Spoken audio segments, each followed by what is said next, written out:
pessoas, tudo bem com vocês? É a Copa do Mundo! Vamos sem hexa, como é que a gente vive? Foi um gatinho se vingando, com certeza. Tá todo mundo animadão, né? Vai todo mundo tomar no... Eu tava pronto pra gravar esse programa ontem, montei o roteiro sobre futebol, sobre a tecnologia atrás do futebol, da transmissão. E o Brasil me perde o jogo pra Croácia. Cair pro time que é um pano de mesa. Mas tem muita gente ainda interessada nesse tema, né? Como é feita uma transmissão ao vivo de um esporte, não só do futebol. E não se engane, essa edição ao vivo tem timing, e tem muito timing. Você, por exemplo, que tá vendo um jogo da Copa, não é só uma mudança de câmeras aleatoriamente. O diretor também tá contando uma história no esporte, enquanto você tá vendo. Com o adicional da adrenalina ao vivo, o cara tá fazendo aquele corte ali no sangue da raça. Isso seja no futebol, basquete, vôlei, futebol americano, vários esportes. Além de toda a estrutura de câmeras, várias pessoas envolvidas no processo, tem um trabalho, uma dança de edição ao vivo com câmeras e efeitos que é maravilhosa, e eu vou falar dela em detalhes hoje, depois da vinhetinha.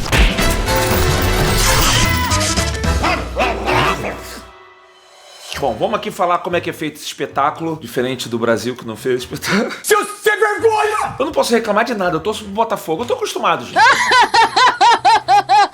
Vocês que não torcem aí pro Botafogo, é assim mesmo. Bom, eu não quero falar tanto de marcas e câmeras específicas que são usadas em transmissão, ou em broadcasting, como a gente fala, né? Inclusive, o Matheus do Brainstorm Tutoriais já fez um vídeo, um tempão, um vídeo deles antigo, falando sobre a estrutura de câmeras, né, em transmissões de futebol ao vivo. É um vídeo legal pra você se formar um pouquinho de marcas, apesar que o vídeo já tem um tempão que ele já fez, então podem ter atualizado. Aliás, eu vou mostrar aqui exemplos pra vocês de outros esportes, até futebol americano, sei lá o quê, mas o conceito da transmissão ao vivo tende a ser muito parecido entre esses esportes. O conceito. A narrativa não, mas tudo bem, vamos lá. Mas como você pode imaginar, numa transmissão ao vivo, existem várias câmeras espalhadas pelo estádio. E não é de forma aleatória. Inclusive, eu vou usar um pouquinho a Copa do Mundo para dar esse exemplo. Existe no site da FIFA um mapa de câmeras, onde as câmeras devem ser posicionadas para transmissões ao vivo. E no caso da Copa do Mundo, existe uma empresa que é encarregada de fazer a filmagem, cortes e todo esse tipo de coisa. Então, eu até queria fazer esse vídeo aqui indo lá na Globo. Eu conheço o pessoal que trabalha na Globo, eu falei, cara, de repente eu vou lá, consigo mostrar um pouco dos bastidores e tal. Não! Mas ainda assim, a maioria desses esportes, eles seguem os mesmos padrões, né? Você tem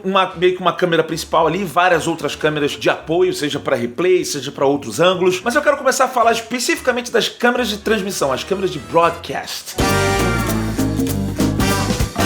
Você deve imaginar, não pode ter um cameraman lá dentro do campo filmando as pessoas. Então eles têm que ficar à parte, acima, né, ali rodando. Ou seja, é de se esperar que as câmeras tenham um longo alcance de visibilidade, um zoom extremamente poderoso. Sabe aquela câmera gigantesca, parece um quadradão assim? Caraca, pra que é isso? Cara, esse tipo de câmera é bom falar sobre ela, né? Essa câmera gigantesca, você vê que ela tem aquele lance quadrado dela ali assim. Na verdade, aquela parte quadrada ali é a lente. A lente é só aquele quadradão, um box quadrado aquilo ali. Pensa que pra você ter um zoom muito poderoso, você vai ter que ter um conjunto óptico gigantesco. Ou seja, imagina você com uma lente de aumento, né? Você vai ver aqui assim. Conforme vai distanciando, você vai precisar de mais lentes, mais vidros, né? Que eles chamam glass, pra poder aumentar essa potência de zoom que você pode ter. Então, pra um zoom desse astronômico que essas câmeras conseguem fazer, são muitos vidros, muitos vidros. E o tamanho da lente é grande também, né? Pra você conseguir focar numa distância tão longínqua e ainda assim com muita qualidade. Então, só esse conjunto de vidros que você vai ter que colocar já é gigante. E você pode até pensar assim, cara, mas não dava pra capturar um jogo de futebol com essas lentes DSLR mesmo, não sabe? Porque a gente já viu aquelas lentes grandonas de fotógrafo assim? Não exatamente por uma série de motivos, assim. Essa câmera é gigantesca porque ela reúne vários itens profissionais, mas todos num único lugar. Você tem uma câmera que tem autofoco, outra que tem saída de dados em alta velocidade, outra que tem estabilização absurda. Essa tem tudo num único lugar. Por isso que essas câmeras são caríssimas. Mas pensa o seguinte, se você tá filmando um objeto uma distância muito gigantesca, né, como é no caso do futebol, e o zoom é agressivo, cara. Se você for ver essas câmeras, vai lá longe, assim. Ela tem que ter essa possibilidade do câmera tá lá atrás e você foca ali na bunda da formiga. Você foca ali naquele pedido de inscrição do canal. Mais do que o like. É mais do que o like. Essa câmera foi além do like, porque a gente tá quase chegando no 1 milhão. Eu tenho uma ideia de vídeo de 1 milhão que vai ser muito legal. Vou falar a verdade pra você, não precisa nem de ligar a notificação. Nem todo mundo hoje em dia gosta de notificação, eu sei. Então só se inscreve pra que a gente possa produzir mais vídeos por semana. Então assim, a inscrição nesse canal, eu posso estar pedindo like. Se você quiser deixar um like também, deixa. Segue seu caminho aí. Mas nesse momento que a gente tá ali coçando o milhão, você que tá assistindo esse vídeo aqui pela primeira vez, apareceu aqui nos recomendados do YouTube, se inscreve no canal, que assim, a gente fala com muita diversão aqui, vários temas da cultura pop, nerd geek, mas sempre nesse viés aqui de produção audiovisual. É legal, é interessante, é lindo, é maravilhoso, assim como a sua inscrição. Vai. Pessoas, se inscrevam no canal Gaveta para ganharmos algo ainda em 2022, já que ainda não ganhamos uma Copa. Não, o Ronaldo já ganhou sim. Mano, cu, rapaz. Ah, é verdade, é. Mas o Gaveta ainda não ganhou o milhão dele. Sim, se inscreve aí. Se inscreve aí. Aquela câmera que fica ali em cima, né, do futebol, a principal que filma o campo, se o cara quiser, ele dá um mega zoom no campo. Por que o cinema já não usa logo essa lente variável? Normalmente, isso daí, fotógrafos me corrijam. Os fotógrafos tendem a dizer que as lentes fixas, ou seja, a lente que não varia o seu zoom, as lentes prime e tal, elas tendem a ter uma qualidade óptica melhor. Seja um desfoque mais bonito, bokeh, ou sei lá. Tem vários fatores que fazem essas lentes que não variam o zoom terem a qualidade de imagem um pouco mais bonita. Mas no cinema, você tem a vontade de poder trocar lentes entre os takes. Vamos fazer esse take aqui mais próximo, aí bota uma lente. Agora vamos fazer mais distante, bota uma outra lente que tem um desfoque diferente. Você pode calcular isso. Em eventos ao vivo, não. Eu não tô nem falando só de esporte, sei lá. Até quem faz casamento sabe disso. Você tem que se virar com o que tem ali agora. Não é ou show, né, sei lá, alguma apresentação ao vivo. Aquilo ali não vai acontecer duas vezes. Você tem que pegar a cena. Pensa o seguinte, no cinema, a gente adapta o ambiente pra câmera. Em transmissão ao vivo, a câmera se adapta ao ambiente. E essas lentes também, elas têm que manter o foco o tempo inteiro. Por isso que você tem que fazer essas câmeras profissionais com lentes parfocais. Parfocal o nome, né? Uma lente que não é assim, conforme você vai dando o zoom, vai mudando o ponto focal dela. Essa daí não. Você travou o foco ali no nariz do cara, pode dar o zoom out, o zoom in lá, o foco vai estar lá. E fora isso, essa lente, ela tem que ter uma mega estabilização de imagem. Você pensa o seguinte, quanto maior o ângulo, se você mexer um pouquinho na câmera, você não vai sentir tanta diferença. Se você der um zoom, com o teu celular você pode ver isso. Quando você dá um zoom muito grande, o máximo de zoom que o seu celular pode dar, um toquinho que você dá no celular faz uma diferença na imagem. A imagem treme muito. Perspectiva, matemática, esse tipo de coisa. Então a estabilização dessa imagem, dessa vidraçaria toda que tá ali dentro, tem que ser bem agressiva. Por isso, essas lentes dessas super câmeras são quadrados, cara, são computadores, tem CPU ali dentro. Se você for ver a câmera em si, ela nem é tão grande assim, é um negócio assim e tal. Mas você tem que ir acoplando tantas coisas, né? Você tem que botar essa lente gigantesca, você tem que botar um tripé pra aguentar esse peso monstruoso, um tripé muito rápido. Você tem que ter uma tela gigante ali, o cara tem que ver o foco ali ao vivo, na hora. E além disso, por ser uma transmissão ao vivo, o cara que ele tá, sei lá, ele tá filmando lá, né? Uma transmissão ao vivo. Ele não pode ficar, tem que regular o ISO, tem que regular alguma coisa na câmera, ele tem que entrar em menuzinho, não pode ter isso. Então as câmeras, quando elas são muito profissionais, elas já têm todos esses controles já do lado de fora. Por isso que essas câmeras são cheias de botão do lado de fora. Meu Deus, quanta coisa, por quê? O cara não pode ficar perdendo tempo de ficar entrando em menuzinho, é rápido,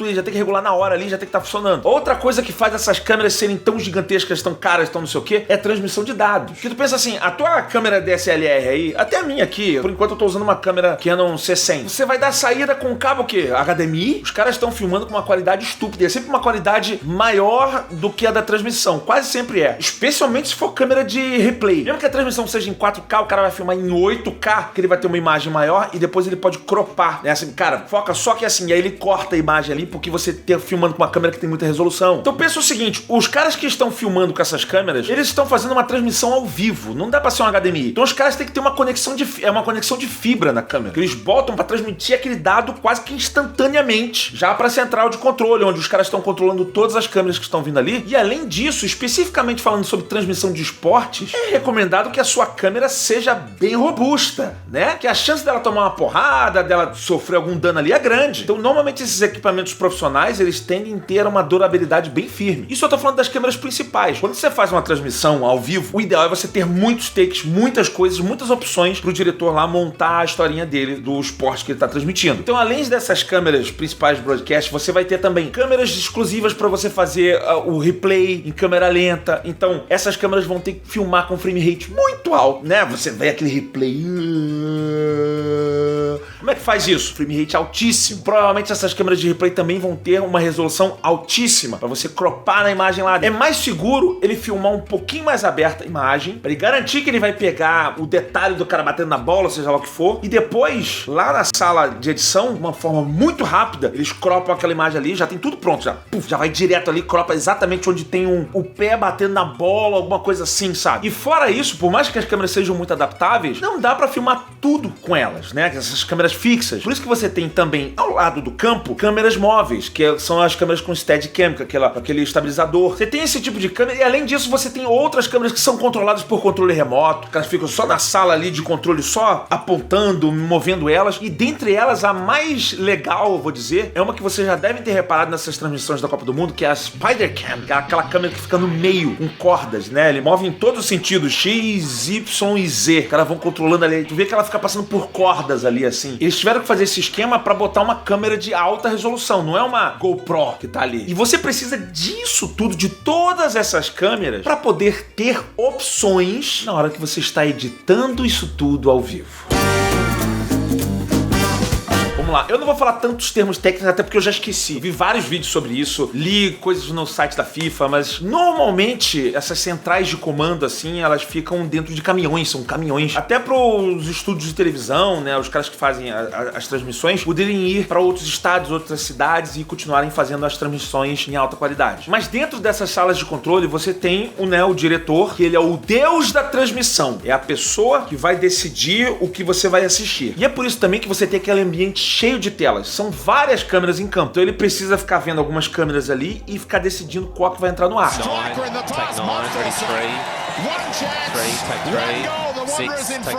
E aí é que começa a loucura. Eu comecei a pesquisar sobre isso, cara. É insano. O cara que tá transmitindo um jogo de futebol, ele tá fazendo uma edição ao vivo e ele tá seguindo um ritmo. Se o diretor corta pra uma câmera específica, ele não vai cortar correndo pra uma outra câmera. Existe um tempo pra você se acostumar com aquela imagem, depois ele muda pra outra. É uma dança, cara, de câmeras que você vai vendo ali. Now and then 2-5 trumpets, rifles and sabers on the right side.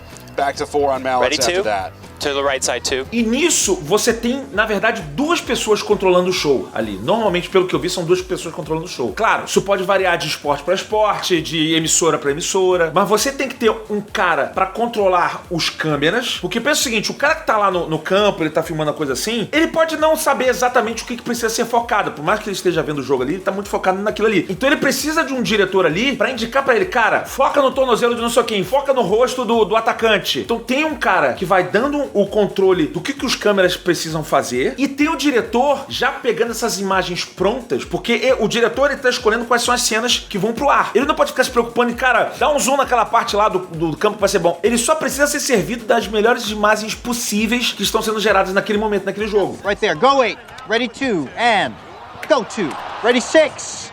Where's my 6? Hold off, the Hawks are about to press. We just stay in the backcourt here.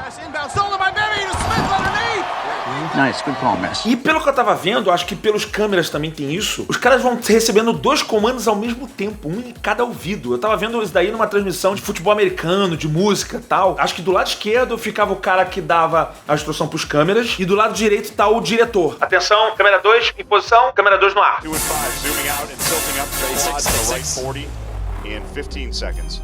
Ready 2. Take 2. Ready 1. Take 1. Here comes trumpet solo on 2 and 5. Right 45. Right 45, guys. Ready 5. Take 5. E ainda por cima, o cameraman, nessa loucura, ele tem também a luzinha, que é o tele. Vocês já viram aquelas câmeras que tem a luzinha em cima, né? Que é uma luz verde e uma luz vermelha, e depois apaga. A luz verde quer dizer que a sua câmera está pronta para entrar no ar. Ela não entrou no ar. Ficou vermelha? Tá no ar. Parece louco? It seems chaotic, but it's actually a very controlled environment. Cara, eu imagino a adrenalina disso. O cara que tá fazendo a edição ali, não é só um corte pro melhor ângulo. Ele tá contando uma história. Por exemplo, o cara chutou a gol. Primeira coisa que você quer ver, o que é? A reação do atacante, né? Chutou e foi pra fora a bola. E aí o diretor já bota a reação do atacante. E aí, de repente, nessa ele já tá vendo o técnico. Mostra agora a reação do técnico. Repara que ele tá mostrando o que você tá querendo ver. Quando eu já falei em outros vídeos aqui sobre edição, uma boa forma de você pensar no editor é como se você fosse olhos no meio de uma cena. Tem duas pessoas conversando, né? Pra onde você queria olhar na hora que tá rolando o diálogo? O cara tá falando aqui desse lado, você tá olhando pra cá. Agora essa pessoa aqui começou a falar aqui. Você tá olhando. E aí, esse cara aqui não tá falando, mas você quer ver qual é a reação. Olha, eu te traí, não sei o que lá. Você não quer ver a pessoa que tá falando, você quer ver como é que essa pessoa vai reagir a essa reação. Eu te traí, não sei o que lá, e você tá olhando ali. Esse discernimento pra onde você quer olhar é a edição propriamente dita. É você mostrar aquilo que a pessoa quer ver, a não ser que seja a sua intenção não mostrar aquilo e gerar uma angústia, como acontece nos filmes de terror. No caso dos esportes ao vivo, é a mesma coisa. E para aquele replay ao vivo, que é muito rápido, já é um outro universo. Normalmente existem máquinas locais específicos para essa do replay. Eu não fiz uma pesquisa tão a fundo para saber o nome da máquina, o tipo, não sei o quê. A única coisa que eu sei é, os controles tendem a ser muito fáceis. É um HUD, sei lá, um sistema que ele tá recebendo os dados ao vivo e ele tá gravando ao vivo. Então assim, o cara chutou, acabou de acontecer, e o cara já pega naquela rodinha, ele já volta a cena já na hora, assim, ele já consegue já botar o in-out. In-out é quando você vai botar a entrada da cena e o final da cena. Rodinha é melhor pra isso? É. Eu não sei se vocês já editaram com rodinha, né, do que você ficar com setinhas. Você consegue voltar com setinha, mouse, só que você não tá vendo uma timeline. A rodinha, cara, você tem um controle muito bom, assim. É por isso que quando eu fiquei falando aqui dos notebooks da Asus, os notebook Pro deles, tem aquele Asus Dial, cara, aquilo ali pra quem tá editando é muito rápido. O notebook Pro Art tem isso, esse Dial que você controla a edição. E esse daqui também, o Asus ZenBook Pro 16X OLED.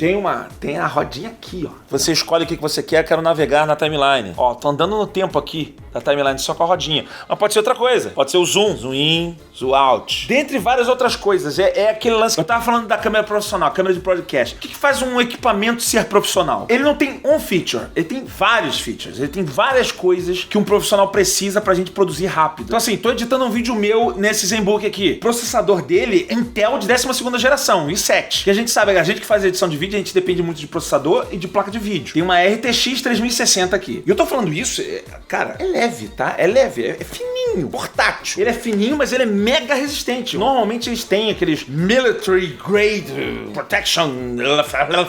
Aguenta pancada. Você tem 32 GB de RAM. Você tem um armazenamento de 1 TB naquele M2zinho que é ultra rápido. Isso tudo num monitor OLED.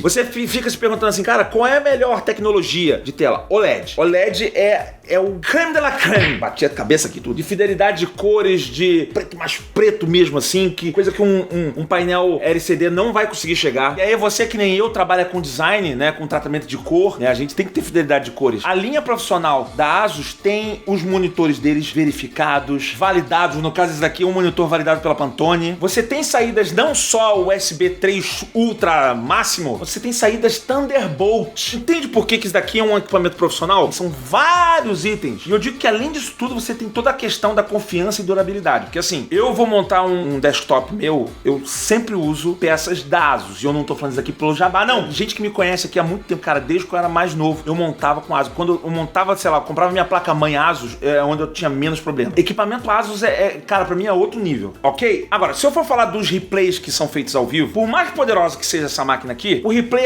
ele é capturado numa máquina dedicada para isso. Ela é feita para receber na fibra lá a imagem em alta resolução e ela já tem controles, dials, coisas específicas pro replay. E aí o que acontece? O cara vai vendo ali ao vivo, ele viu uma cena importante e ele volta, já bota ali assim e deixa a cena pronta para dar um play, né? E aí o diretor que tá lá na cena, eu falei assim, ele tá sendo servido das melhores imagens possíveis e ele escolhe qual imagem vai entrar pro ar, né? Os replays também estão nesses esquemas. Talvez um dia a Globo me leve lá pros estúdios deles e eles me mostrem lá ao vivo, vai ser muito legal. Mas o que eu sei é, eles preparam esses replays e já deixam na agulha, sabe?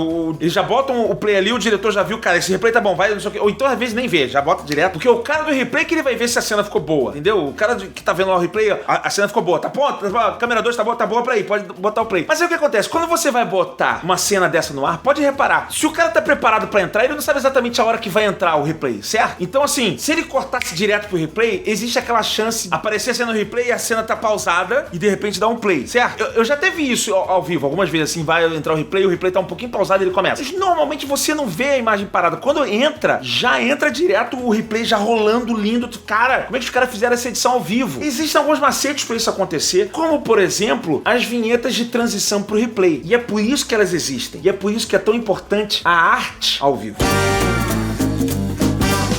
E E aqui nessa parte de arte eu tô falando só nessas telas de transição, eu tô falando do GC, que é o gerador de caracteres, seja pra placar, tempo do jogo, substituições, informações na tela em geral. Mas se você for reparar no replay, quase sempre tem uma vinhetinha de transição pro replay. Não é à toa. Essa vinhetinha de transição, ela salva a vida do cara que faz o replay, porque ela dá o tempo dele se preparar. E o cara que é muito esperto já do replay, ele já sabe, por exemplo, a vinheta tem 1 segundo. Então, cara, na hora que ele vai escolher a cena, olha, cara, o momento do chute que o cara tira a bola, tá aqui, ele já bota 1 segundinho pra frente, 1 segundinho pra trás, sabe, a mais ali de margem, já pra ficar rolando durante a vinheta. E aí o que acontece? Quando vai entrar a vinheta, ele já tem um alerta ali, ó, tá entrando a vinheta do replay. O cara já dá aquele playzinho assim. Então quando entra o replay, já tá rolando o replay. Tu falando, meu Deus, já tá rolando. O diretor corta e já bota a vinheta de transição pra voltar pro jogo, pra uma tela ao vivo. E nessa você vai fazendo essa dança de takes, não só de jogadas, às vezes é plateia, às vezes é uma reação tardia do técnico, o cara dá aquela xingada lá e dá um replay no técnico que mostra tal.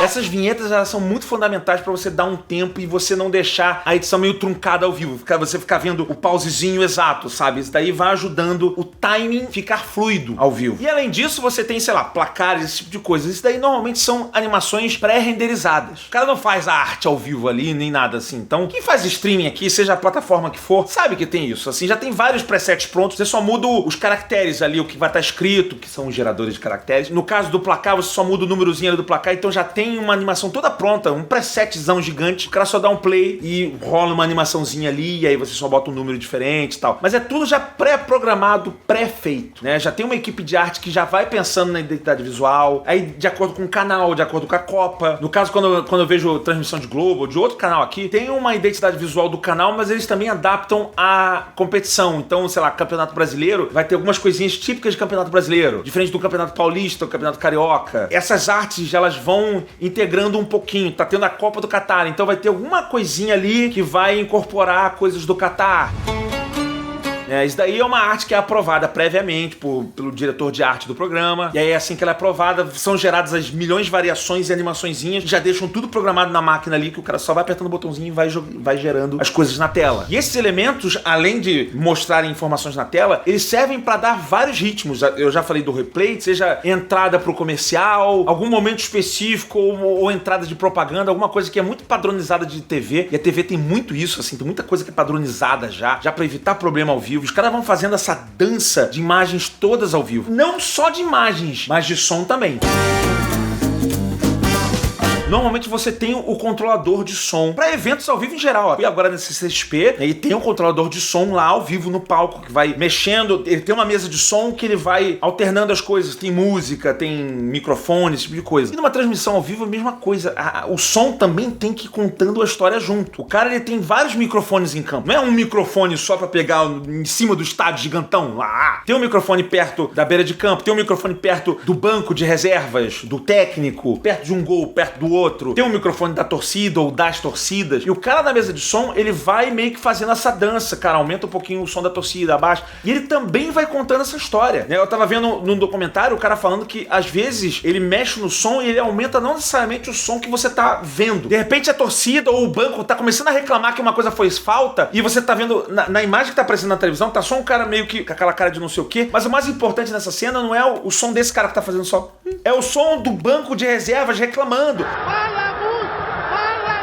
Ele aumenta um pouquinho o som do banco de reserva, mesmo que você não esteja vendo uma imagem do banco de reservas, ele tá contando uma história, vai orquestrando ao vivo a sonoridade. Quem faz som ao vivo sabe como é que é isso, e é adrenalina máxima também. E ele, de certa forma, também vai obedecendo os sons do diretor, né? O diretor principal, de certa forma, se o cara falar alguma coisa, ele vai ter que seguir, porque é o grande maestro ali, o cara que tá lá na sala de controle, e ele vai mesclando. E cara, quando você nota essas coisas, né, que você tem todos esses controles de câmera, e você tem pessoas instruindo os câmeras para que alimentem o diretor na sala de controle para que ele possa escolher o melhor take que vai indo no ar. E ele vai, não, calma, segura mais nessa cena aí. Vai ampliando lentamente na cara desse jogador. Tira, tal. Vai tentando te emocionar, vai tentando te deixar tenso, vai tentando te mostrar o que tá acontecendo. Você entende que o cara não tá só mostrando o jogo de futebol? Essa galera toda, eles estão criando uma peça de entretenimento. Então é por isso que você que gosta tanto de ver uma transmissão de futebol, você se sente encantado. O futebol ou o esporte tem a sua magia? Tem. Mas essa galera toda que trabalha nos bastidores também tem muita magia. E mais ainda, é um alto nível profissional. Eu já trabalhei em televisão, eu trabalhei na Globosat. O nível de exigência dessa galera é absurdo. Tudo tem double check, tudo tem redundância, sabe? Tem uma câmera, tem que ter uma outra câmera. E já viram por onde vai entrar